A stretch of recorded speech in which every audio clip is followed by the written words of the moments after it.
Hello and welcome to The Amplify Show. I'm Emily Raquette, former TV news reporter turned media entrepreneur. I've spent my entire career shining a spotlight on inspiring people doing incredible things.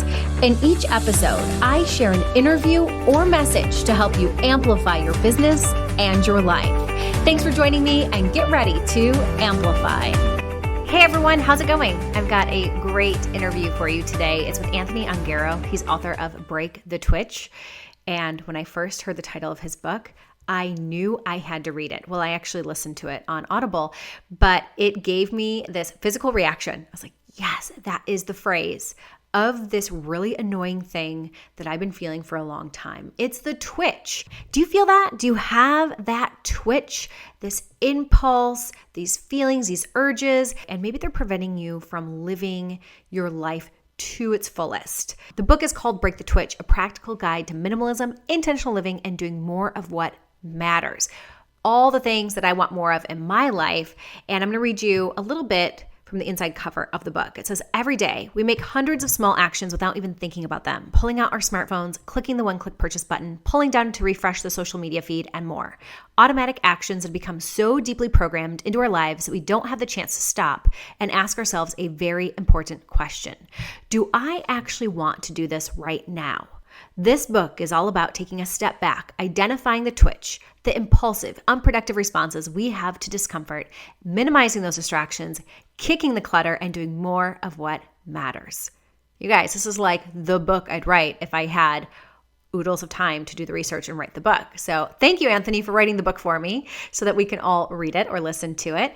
And this was a great interview. I do want to let you know we had this audio issue. Anthony sounded great to me when we were recording, but then when we went to do the editing, his audio was very, very low. Mine was very, very high. That, if you do any audio editing, you know, can make it a really big pain, very difficult to edit an interview like that. So unfortunately, the worst sections of the interview just had to get cut altogether. And what actually ended up happening is we finished the interview, and like so many of my podcasts, we finished the on the record interview, and then we go to wrap up and we'll make some banter about the interview, and then all of a sudden like the real value starts coming out, and I think, wait, let's keep recording on this, keep rolling. And that is something we did, but again, the audio just got a little messy, so I'm gonna go back, try to save that for a separate episode. So here you go. Here's Anthony Ongaro with Break the Twitch. We're talking about breaking the twitch. So what is the twitch, and how did you become so obsessed with finding out how to break it? Well, as many people do, I think I got obsessed with it out of trying to solve one of my own problems and answer some questions that I didn't have very good answers to at the time. The twitch is an unproductive, impulsive response to some type of discomfort. For me, the twitch was showing up as one-click purchases on Amazon, social media, scrolling, kind of numbing out the kinds of things that happen. It would show up with food sometimes, like different ways where, you know, I kind of go back to the fridge and look again and again, even though there's like, you know, I just ate an hour ago, like just as little comfort seeking things that were happening. And so that's how it got its name. It's just like this physical movement, doesn't even feel like really in control of it. It just kind of happens when emotions run high and that sort of thing. I forget where I first saw your book. Maybe I was scrolling Amazon or maybe it was on Instagram, but I remember when I think maybe Amazon recommended it to me based on all the other books that I was reading and looking into. And I remember when I read the title, I had this like physical reaction. I was like, the twitch. I never heard it verbalized, but I feel that twitch. It's something I've been trying to put my finger on. Like, what is this thing, this impulse? So I knew I had to read it. Well, I actually listened to the book on Audible, which was a great version. I knew I had to dive into your book when I saw it, Break the Twitch. I was like, yes, someone gets it. Someone is putting into words this weird struggle I've been feeling.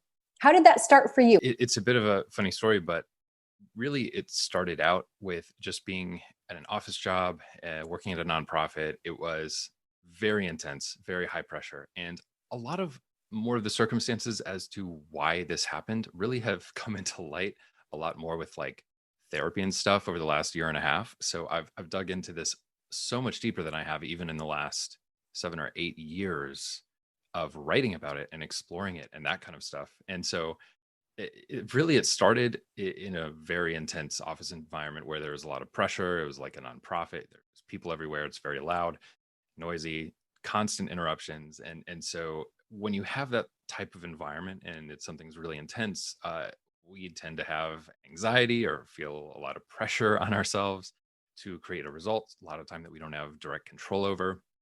And for me, I also learned about like being a high sensitivity person. So someone that, like a lot of loud noises or a lot of like when you go grocery shopping and it's bright and Mm. loud and there's just like a lot of visual overwhelm going on, like you need to sort of reset after that. And so didn't know this at the time, didn't really understand, but a coworker of mine would always look up at me in our office and he'd go, Anthony, breathe. Yeah, like it was that bad where I was just sitting at my desk trying to write, holding my breath, But the manifestation of this, the Twitch, as I saw it, was these purchases. They were small, The thing that's kind of odd about the story is like I never really went into debt with it. Like a lot of the time you have these big bloggers that are doing debt repayment journeys or different things like that. And I know it happens quite a bit, but it was always just like small $20 here, $15 here. There really wasn't like big things. And obviously those little things really do add up. And every month it just seemed to kind of like soak up the budget. You know what I mean? Like it would always just kind of fill in the gaps where it seemed like, why is it tight all the time? Why does it seem like this is such an issue? It shouldn't be a big deal, right? Anyway, looking at about 4 years of Amazon spending is really what kind of made everything click, because you see a lot of brown boxes showing up. And this is also a very different time, 2012, where it maybe wasn't quite as normal to just literally get everything delivered so quickly. And so it's a different time, but in essence, it was a shocking thing to print out 4 years of every single thing I'd ever purchased, tally it all up and kind of see, okay, these small actions that I'm doing are making this big impact that creates this massive change over time. So what needs to happen? Like what's going on here? And why do I feel like it's not actually me making this decision? I felt like I should be able to figure that out. So that was kind of the journey. And the funny part is, I don't know if you know Joshua Becker of Becoming Yes. Fullest. He came to a conference and I met him at a conference and we were just kind of chatting afterwards. And I told him about Break the Twitch and kind of told the story of the Twitch, if you will, and what I learned about it. And he goes, you should start a blog about that. And that's literally why I started Break the Twitch. That's awesome. When I was a news reporter, I used to wake up early in the morning, like 2 a.m, and I would be live on scene somewhere at like a business or something. So a lot of chatting with the people I'm with all morning in between our live shots. And I'd always love to tell people about an idea for a book I had. And this idea, never actually wrote the book, but this is probably 12 years ago now or so, and Facebook wasn't even what it was now, but I saw it happening where people were living more of their lives for a screen and for their devices.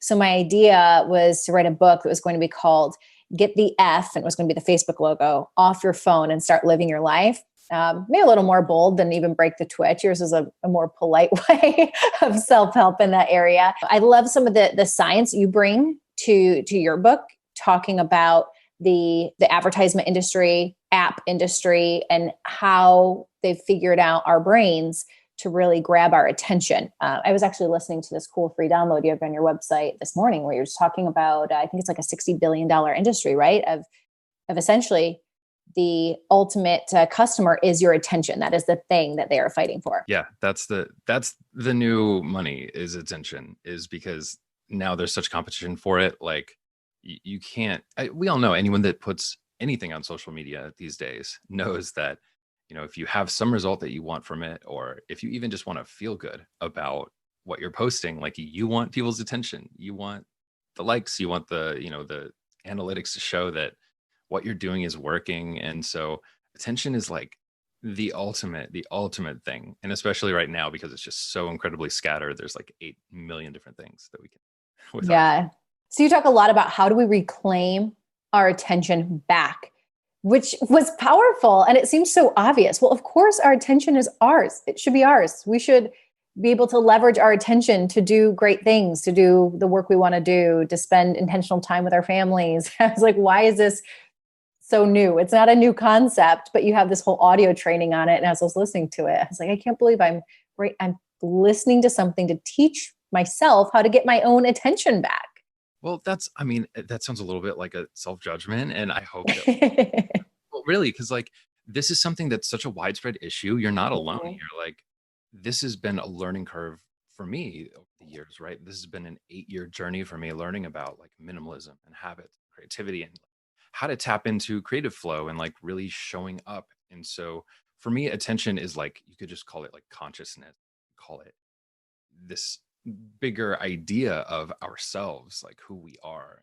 And so my catchphrase, which has become love your attention, really steps into embracing that and like really looking at this and going, our attention actually is all we have. Like, it's us. It's every moment. And we don't have as much attention as we have time. And we already don't really have that much time. So it's a limited bucket. And so really learning about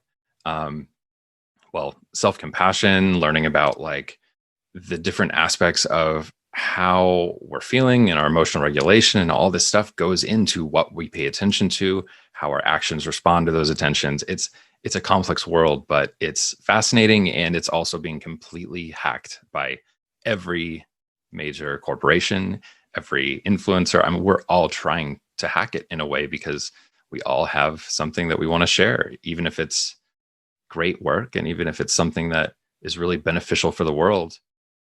Without attention, it's not doing a whole lot. So what is your advice for business owners or entrepreneurs that need to still show up online or have a presence or grab the attention of others? Because ultimately we have to, even if your business is teaching people how to break the twitch, you still ultimately need to grab the attention. I'm struggling with this big time because my whole career has been news and media. And essentially it's also, I have a PR agency, and it's consumerism in a way. It's promoting buy the things. I just filmed the back to school media guide. It will air on TV stations. The truth is you don't need stuff to transition to back to school. And I know that. And I'm starting to feel this like complete disconnect with what I've always done, the industry I've worked in that has changed massively. So I'm just sitting here thinking, I kind of know how I personally want to change, and this doesn't resonate, but I still need to use the tools for even a more intentional career or space or work.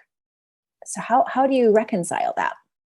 that's a very apt observation, and what you're feeling is very natural with this kind of thing, especially as a person who is an attention wrangler, like someone that is going out there and finding ways to take good things for your clients, for yourself, and put them out there in meaningful ways to help people and create stuff. And then you have the other thing of like, right, you don't really need to do the whole fall shopping thing every year in order to go back to school or Mhm. things like that. So there is a conflict, and I can really empathize with that conflict because it's one that I felt for the entire time I've been doing this.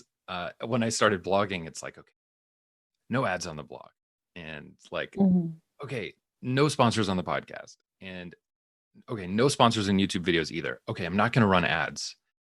And in a way, it almost became like this constant thing where I was painting myself into a corner with feeling like I had to be this like kind of thing because it's break the twitch. It's how much Yeah. ads on break the twitch. So it has been this sort of like very weird personal journey of like understanding that to a certain extent, like I'm doing work, I'm working really hard to create things that help people and help people understand these things. And I also need to like make a living doing it if I want to do it in the way that I think is the most productive, if you will, which is it's a tricky, productive is a tricky word, but it's I just mean in the sense of showing up fully when I say productive. Mhm. And so yeah, what do you do is like, one, come back to the self-compassion piece here. Like it's we're all just trying to do our best and we're all just trying to put our work out there and like have it seen. I have a friend, this is from years ago, but he told me about this experiment where he changed his date of his birthday on Facebook every day until people stopped wishing him happy birthday. So every day he would update his birthday to that day, and like, it would keep going Yeah. as long as people wished him happy birthday.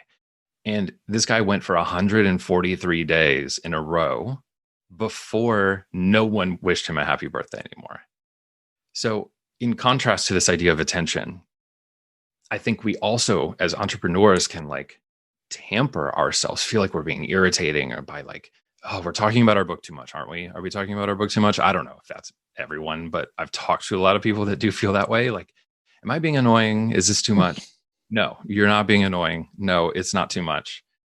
Especially in this space, we've got such little time to share our work, to share what we're doing. So create from a spirit of wanting to give and wanting to, help people with the things that we're doing and do the work we're doing and make a living, and try to sit with that in terms of it being okay. You don't have to be totally one way or the other to make it work. I was looking at like the light phone. I'm so fascinated by actually swapping out tools that will ultimately kind of make this transition easier. The light phone's really interesting in that it's basically like this super simplistic kind of black and white phone, right? That has, it's like an e-reader almost. Okay, it's like an e-reader with like the e-ink.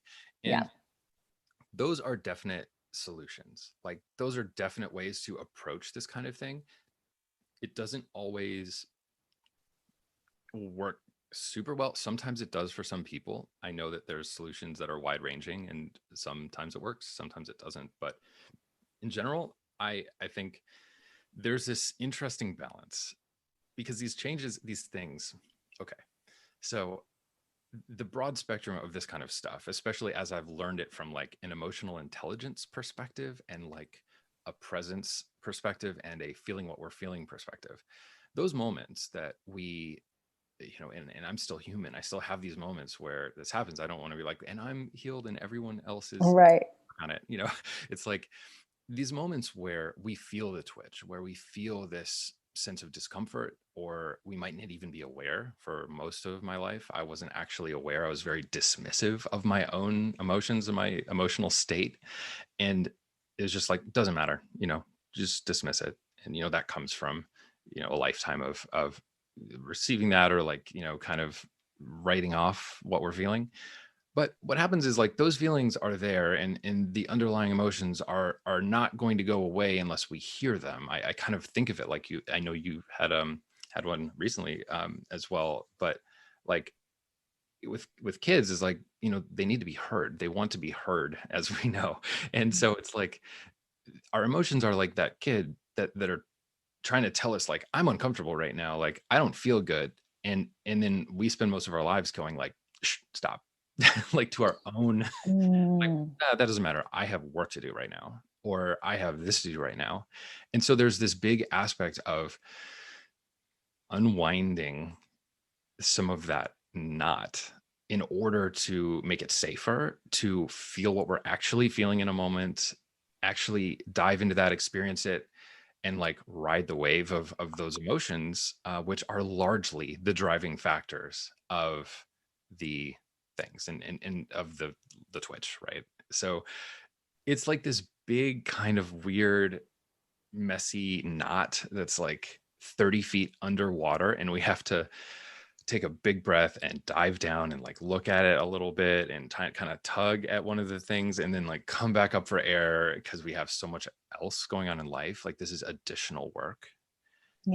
And then take another deep breath and then go down and like try to figure out a little bit more of it. And it's complicated because all these things are connected that we didn't really think. So to go back to the other, like the initial topic, the no phone is great. I think there's like there are tons of challenges. I've done digital detoxes, and I even have a 7-day digital detox on my website, which is helpful because it just does these little steps to move towards it. I do think that if we jump to a too big of a shift, too big of a ban, our minds and our bodies will, and our emotional selves will like look for another twitch to fill it because it will be too much to handle, because that was a way that we were actually coping with stress and pressure. So, so the long-term solution here is making small changes that introduce slight discomforts and then stepping into that discomfort bit by bit so that we learn to match it. And then we're actually coming from a balanced place. And this is lifetime work. This is years of work. We want like a 7-day digital detox. We want a 30-day, like if I just go off social media, I'll feel better. And usually people do, because it's 30 days being off of social media is long enough to like reset some of those internal habit loops that go to that for relief. But often what I see with banning things completely or taking too big of a thing, I've seen this with like diets, like 30-day whole food.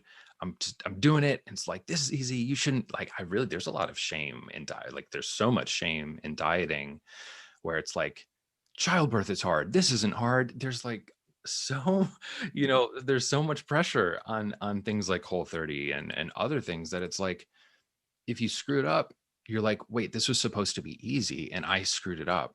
And so then there's all this shame that comes with it. And so, so much of this just really has to do with literally learning how do you break the twitch? Like learning self-compassion, like, oof, this is hard right now. I can feel compassion for the fact that this is a very difficult moment. Like I don't have kids, but like, I know how it works. Like my kid is freaking out in this grocery store. I just need to like get home with these groceries, but I'm disciplined at the same time without looking like an absolute monster. There's how do you know this so well? That's pretty good. These are the things that then we go home and we're just like, we don't have that space for ourselves. We just don't have that space to like feel that, that was a very difficult moment, and kind of sitting with that and then doing the things that help us maintain our emotional regulation and our balance to then reset for the next thing. I think when I listened to your book, I think it was back in January, and I did that. I did a social detox. I think I picked like a day out of the week that I would go on because I needed to promote the podcast or do a few of the things that I need to do. It was super freeing, but you're right. I replaced the twitch with a healthier twitch, which was reading. I found so much time to read, far better. However, I can see now that you're explaining this that, well, the reading was still filling the space. And I'm sure there is benefit to still digging deeper, not grabbing a thing. So I was always grab my Kindle, right? And just like, let's continue the story, grab my Kindle. So I can see all these layers to it. And sometimes what I was also just noticing here is that it's not, there's the twitch, which is the one to impulse buy or grab the food, which I do that a lot of, especially back when I used to work at a desk. It would be easier to like, to grab some food. And then our phones, of course. But also sometimes the twitch doesn't feel like a twitch. It's that really big thing that helps you, that you're good at, or it's easy. Like for me, it was business, kids melting down. Like, I can't handle this. I've got emails I need to tend to. And because work was easy, like business was a very tangible way I could put my energy and effort and get a ROI back or feedback instantly. Whereas the other, just being a present mom, oftentimes goes with like no reward for days on end or maybe years until you really see the return on that investment of your time and energy. And you have to rewire your brain to even, play Legos, something that's like, or something painfully slow all day, right? Getting out the door that takes half an hour. And that's where I kind of see these both at play though. Like there's the twitch can be like the impulsive quick actions that we just do without thinking. But then there's also like, what are those big things? I don't know what the word would be for it, but there's like the big things that we leverage too. Yeah. One of the things you hit on there is this whole idea of the contrast between how manufactured dopamine triggers are being inserted into our lives through social media, through like just about everything, because they all have to use these strategies now to maintain our attention. If we're going to use the app, we've all downloaded the app, spent 30 seconds in it, and then never went back to it again, right? Mm-hmm. Attention is everything. So, it is this interesting contrast. And you really hit on that point there, which is with kids, with learning a new instrument, with working on all kinds of stuff. there is no like kids, kids will be like you'll be present, you'll like step in, you'll like sit down and do the thing with them, and then they'll like get overly tired, right? And then freak and be like, I hate you. you Yeah, know, yeah. freak out on you. And like that's awful. That's a negative reward. And so, and then you have this other thing that instantly feels good and instantly happens. And the problem is that all of the hard things are staying hard. And all of the hard things that used to be like driving to Target to get running shoes, like now you just click a button versus just going out and driving to the gym or driving to a lake or driving to a path where you want to take a walk and like reset. So there's this massive scale, like it's shifting to the side where all these things that are what everyone else wants us to do, which is buy their stuff and whatever, is getting so much easier than actually showing up, being present, where there's no like immediate reward. We're being hacked in a way. And Mm-hmm. so that's where the boundaries come into play and that sort of thing. But the there was another thing actually. Yeah, there's something else you said that I wanted to mention. Oh yeah, okay. So with the Twitch, it's really important to distinguish an unproductive, impulsive response to discomfort. And I've defined it that way very, very intentionally, because what you were just talking about reading, how do you feel afterwards? We might feel a sense of relief with the Twitch if we zone out on social media because it numbs some of the things we're feeling. If we're feeling emotional overload, or we're feeling like just a lot of things based on the day that we had, or whatever it is, a buildup, right? But how do you feel after reading? Because in a way, a reading might be actually self-care. And so if you're reading though, but then you're doing it like too much, and for those listening, I'm doing air quotes, it's that's when it starts to get into this weird balance of what is too much. Am I now coping, and is this negatively affecting me? Am I just numbing versus this other thing? Because effectively reading a book is like harm reduction, if you will. Yeah. It's choosing a safer alternative. It's choosing something that will feel better. You'll feel maybe a greater sense of accomplishment.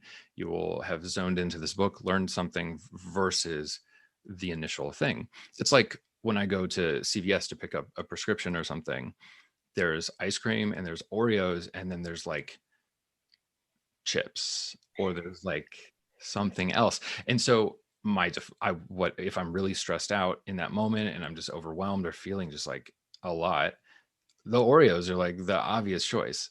and Yeah.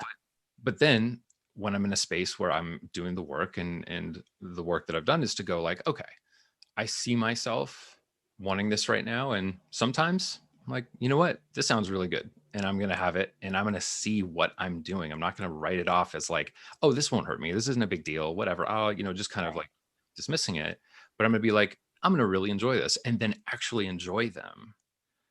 Like actually allow yourself to enjoy the thing instead of feeling the shame about it. And that's obviously a deep thing to unwind, but see it for what it is. Mm-hmm. And then also the harm reduction idea is like, okay, I'm really wanting some Oreos right now, but if I get some crackers, or if I get like a bag of chips, which for me is much less of that relief trigger Mm-hmm. kind of thing, it's just an alternative that still provides a reward of sorts that will still help me feel better. And it doesn't go into that pattern that I've done before, where it's like, all right, the like little thing of Oreos, you go, it's right there, it's easy, whatever. So reading can be this thing. What I would say is, like, for a lot of people, for me, like vacuuming now has become like a anxiety release. So it's like just something that feels sad. So we got one of those new Dyson vacuums because our vacuum broke. Yeah. And it's like the V15 or whatever with it has the laser on the front. And so it shows you every speck of everything on the hard floor. And so it is so satisfying to just vacuum it and see it completely disappear off of the No, I know what you mean. I completely know what you mean by that. And what you're talking about with how the easy things like the Twitch and the shopping, and how it's gotten so easy, and the hard things then start to feel harder. Made me also realize it's kind of, I think, where we're at too in society and culturally, the importance of those hard things, having more people lean into them, being a present, intentional parent, going inside your mind and doing the hard work of uncovering everything in your past and maybe these wounds and stuff like that. The hard stuff, there are so many ways now that we can just cover that up and make ourselves in the moment happier. And of course, the $60 billion industry that you mentioned is helping support us from choosing those easy options. So I just love so much the work you're doing and the awareness that you're creating to bring more intention to it, to help people develop the habits they need to regain their attention back and all of that. I know you've got a website, a cool membership program, right? And of course the book. Yeah, that's all. Everything's there at breakthetwitch.com. There's so much more to all of this as we dig in, but absolutely, like, it's really just about non-judgmental awareness and digging into like these little things that we want to do. And so, I have a ton of stuff. I've been writing for 7 or 8 years about this, and you can really follow along with the evolution of less stuff and then looking at habits and looking at creative flow. And then also now my most recent really journey into like emotional regulation and like understanding how all of these things work together to allow us to be present and do what we need to do. So it's all there.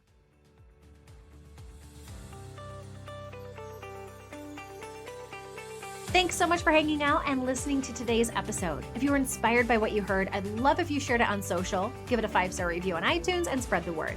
But more than being inspired, I hope you're motivated to take action. Remember to just start. Take those steps today to get to where you want to be. And if you're ready to take your business to the next level, head on over to gethappypr.com and check out my agency and what we can do for you, or connect with me over on Instagram at Emily Riquette. That's Emily, Richett. See you next time.